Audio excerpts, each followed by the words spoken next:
మీరు రాజకీయం నుంచి దూరంగా ఒకళ్ళు వెళ్ళిపోయినట్లయితే అప్పుడు చేసింది తప్పు. మరి ఆ తప్పులు ఇప్పుడు ఒప్పైపోతాయా? మీరు రాజీనామా ఇచ్చేస్తే? మరి అలాగైతే అప్పుడు చేసిన తప్పులు ఎంతమంది అయితే ఆ విధంగా మాట్లాడారో, నన్ను క్షమించండి నేను రాజకీయం నుంచి దూరంగా వెళ్ళిపోతానని, నన్ను క్షమించండి నేను రాజీనామా ఇచ్చేస్తానంటే వాళ్ళందరూ కూడా అదే విధంగా ఇచ్చే అవకాశాలు ఉంటాయి కదా. మరి ఇప్పుడు కూటమి ప్రభుత్వం అనేది ఏ నిర్ణయం అనేది తీసుకుంటుందో ఎదురు చూడాలి. పోతే శ్రీరెడ్డి గారు, ఫస్ట్ శ్రీరెడ్డి గారు ఆమె ఏమంటుంది, నా కుటుంబ సభ్యుల గురించి నేను ఆలోచించి నేను ఆ విధంగా మాట్లాడాను, నన్ను క్షమించండి, నేను ఇక నుంచి ఏ పార్టీకి నేను అనుకూలంగా మాట్లాడను, పవన్ కళ్యాణ్ గారు క్షమించండి, లోకేష్ గారు క్షమించండి, చంద్రబాబు నాయుడు గారు క్షమించండి అని చేతులెత్తి నమస్కరించి ఆమె ఒక లేఖే రాసింది. ఒక 2-3 వీడియోలు అనేది క్షమాపణ కోరుతూ ఒక 2 వీడియోలు చేసింది. ఆమె ఇప్పుడు సైలెంట్గా ఉంది. పాపం ఆడపిల్ల, సరే తెలిసి తెలియకుండా ఏదైనా మాట్లాడింది అనుకో, ఆడపిల్ల అన్న సంగతి ఆమె కూడా తెలుసు కదా. ఇష్టం వచ్చినట్టుగా ఏంటి అసలు బూతులు, ముఖ్యంగా బూతులు మాట్లాడకండి. మీరు ఏ పార్టీలో ఉన్నా కానీ బూతులు మాట్లాడకండి. అవతల వ్యక్తితో మాకు విన్నామంటేనే దరిద్రం అనిపిస్తుంది. ఈ సోషల్ మీడియాలో కొంతమంది ఇష్టం వచ్చినట్టు బూతులు మాట్లాడుతూ ఉంటే, ఆ బూతులు అనేది వింటా ఉంటే అసలు గలీజ్ అనిపిస్తుంది. ఇప్పుడు మేము ఏ విధంగా అయితే చూస్తున్నామో అదే విధంగా మా పిల్లలు కూడా చూస్తారు కదా ఆ వీడియోలు. ఎలాగనిపిస్తుంది? ఏం బూతులు మాట్లాడకుండా రాజకీయాలు చేయలేరా? మరి ఇంతకుముందు బూతులు ఇష్టం వచ్చినట్టుగా మాట్లాడారు. మరి మాట్లాడిన ఆ మాటలు అనేది ఇప్పుడు ఎందుకు రావట్లేదు? ఇప్పుడు నేను ఏ విధంగా మాట్లాడుతున్నానో ఎవరన్నా ఇట్లా చేయకండి, ఇట్లా బూతులు మాట్లాడకండి, ఈ విధంగా మాట్లాడండి. అవతల వ్యక్తి ఏమైనా తప్పు చేసినట్లయితే విమర్శించండి. ఈ తప్పు ఇలా మాట్లాడకండి, ఇలా చేయకండి, లేకపోతే ఈ పనులు చేయండి, లేకపోతే మాకు ఈ రోడ్లు కావాలి, ఈ డ్రైనేజీలు పూర్తి చేయండి, లేకుంటే ఈ కరెంటు మాకు ఇక్కడ సప్లై అనేది ఆగిపోతుంది, రావట్లేదు, మా పిల్లలకు మంచి మంచి చదువులు మీరు చెప్పించండి అని చెప్పండి. అధికార పార్టీ అనేది ఇలా చెప్పినా ఏంటది? ఇప్పుడు వైసీపీ పార్టీయే కావచ్చు, లేకపోతే ఇంకొక పార్టీయే కావచ్చు, వాళ్ళు చెప్పండి ఈ విధంగా.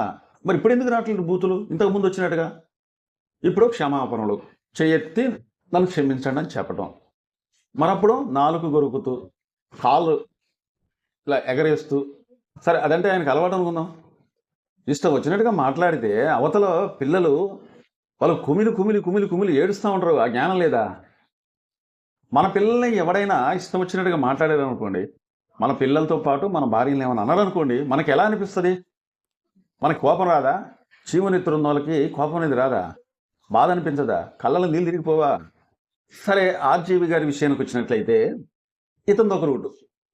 పవన్ కళ్యాణ్, చంద్రబాబు నాయుడు గారు, లోకేష్ గారు, తర్వాత రాజకీయ పార్టీలో కొంతమంది నాయకులు వాళ్ళ పోలికలను పెట్టి వీళ్ళను హీలనగా చూపించి దాంట్లోనే మళ్ళీ కొన్ని డైలాగులు, దత్తపుత్రుడు, ప్యాకేజ్ ఇస్తారు, ఇట్లా కొన్ని డైలాగులు పెట్టి అసలు వీళ్ళ నిజ జీవితానికి ఆ సినిమాకి సంబంధం లేని క్యారెక్టర్లుగా వీళ్ళని సృష్టించి ఇతను కొన్ని సినిమాలు అనేది తీసిండు.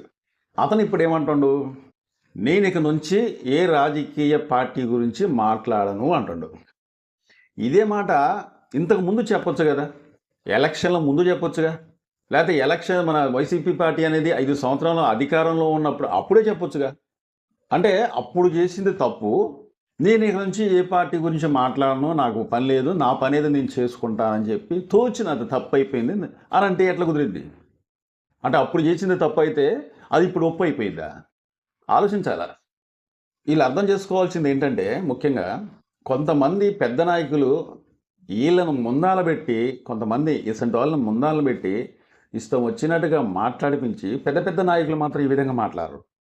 వాళ్ళు ఏంటంటే విమర్శిస్తారు అవతల వ్యక్తిని. చంద్రబాబు నాయుడు గారిని విమర్శించాలన్నా, పవన్ కళ్యాణ్ గారిని విమర్శించాలన్నా కానీ విమర్శించి ఏ విధంగా విమర్శిస్తారంటే, ఆ విమర్శలు అనేది కొద్దిగా ఆ వినసంపుగా ఉంటాయి, మరి దరిద్రంగా అయితే ఉండవు, బూతులు గీతులు అయితే పెద్దగా రావు.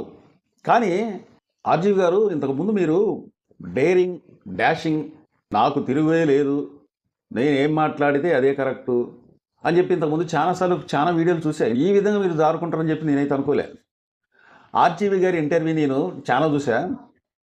అవతల వ్యక్తి ఇంటర్వ్యూ చేసేటప్పుడు, ఏమంటే ఇసలు సినిమాలు చేయడం కరెక్ట్ కాదు కదా, పవన్ కళ్యాణ్ గురించి ఆ విధంగా మీరు మాట్లాడటం కరెక్ట్ కాదు కదా, చంద్రబాబు నాయుడు గురించి ఆ విధంగా సినిమా చేయడం కరెక్ట్ కాదు కదా అంటే అతను ఏం సమాధానం చెప్పేవాడు, నా ఇష్టం, నేను సినిమా తీసా, మీరు చూస్తే చూడండి లేదా మారండి, మేము రమ్మని నేను చెప్పానా అని ఎంత అహంకారంతో సమాధానం ఇచ్చేవాడంటే మామూలు కాదు. మరి ఇప్పుడేంటి, ఇప్పుడు నేను ఏ రాజకీయ పార్టీ గురించి మాట్లాడను, మరి అప్పుడు అంత ధైర్యంగా మాట్లాడిన వ్యక్తులు ఇప్పుడు ఈ విధంగా ఎందుకు జారుకుంటున్నారో నాకైతే అర్థం కావట్లేదు. అంటే మీ మీద కేసులు పడ్డాయనా? కేసులు అనేది ఫైల్ అయ్యాయి కాబట్టి ఇప్పుడు మీరు జారుకుంటున్నారు. మరి అప్పుడు అంత ధైర్యంగా మాట్లాడినప్పుడు ఇప్పుడు కూడా ధైర్యంగా ఎదుర్కోవచ్చు కదా. ఎవడు ఏ తప్పు చేసినా ఒక్కటి మాత్రం గుర్తుపెట్టుకోండి, మన నోరు మంచిదైతే మనకు ఊరంతా మంచిదే అవుతుంది. మనం నోరు అనేది ఇష్టం వచ్చినట్టుగా మాట్లాడితే ఇదే పరిస్థితి అనేది ఎదురవుతూ ఉంటుంది. మనం ఇష్టం వచ్చినట్టుగా మాట్లాడితే ఎవరి పరిస్థితి అయినా ఇలాగే ఉంటుంది. పవన్ కళ్యాణ్ గారు ఇష్టం వచ్చినట్టుగా మాట్లాడారా? అవతల ఫ్యామిలీ గురించి ఇష్టం వచ్చినట్టుగా ఎప్పుడైనా సరే ఏ మీటింగ్లో అయినా, ఏ పబ్లిక్ మీటింగ్లో అయినా అవతల వ్యక్తి ఫ్యామిలీ గురించి ఎప్పుడైనా మాట్లాడారా? అవతల వాళ్ళ గుట్టు పవన్ కళ్యాణ్ గారికి తెలియకనా? లేకపోతే చంద్రబాబు నాయుడు గారు ఎప్పుడైనా మాట్లాడారా? లోకేష్ గారు ఎప్పుడైనా మాట్లాడారా? ఇష్టం వచ్చినట్టుగా నోరుందిలే అని చెప్పేసి ఇష్టం వచ్చినట్టుగా భార్య పిల్లలతోని మాట్లాడి, బూతులతోని మాట్లాడి వాళ్ళ క్యారెక్టర్ని వాళ్ళని కించపరిచినట్టుగా మాట్లాడితే వాళ్ళకి బాధ అనిపించదా అండి? ఎవరికైనా కానీ మిమ్మల్ని ఇప్పుడు మనమే ఒకలా మాట పడ్డం అనుకోండి, మనకు బాధ అనిపించదా? మరి ఇప్పుడు క్షమాపణలు అయితే వీళ్ళైతే కోరుతున్నారు. మరి ముందు ఇంతకుముందు ఎవరైతే ఇష్టం వచ్చినట్టుగా మాట్లాడారో, ఇష్టారాజ్యంగా మాట్లాడారో వాళ్ళు కూడా క్షమాపణ కోరితే ఇక అందరిని వదిలేయటమేనా? వదిలేయాల్సిందే కదా. దయచేసి రాజకీయ నాయకుల్ని వాళ్ళు సేవ చేసుకొనియండి. అది ప్రతిపక్ష నాయకులైనా, అధికార పక్ష నాయకులైనా, అధికార పార్టీలో ఉన్న నాయకులైనా కానీ వాళ్ళ పని వాళ్ళు చేసుకొనియండి.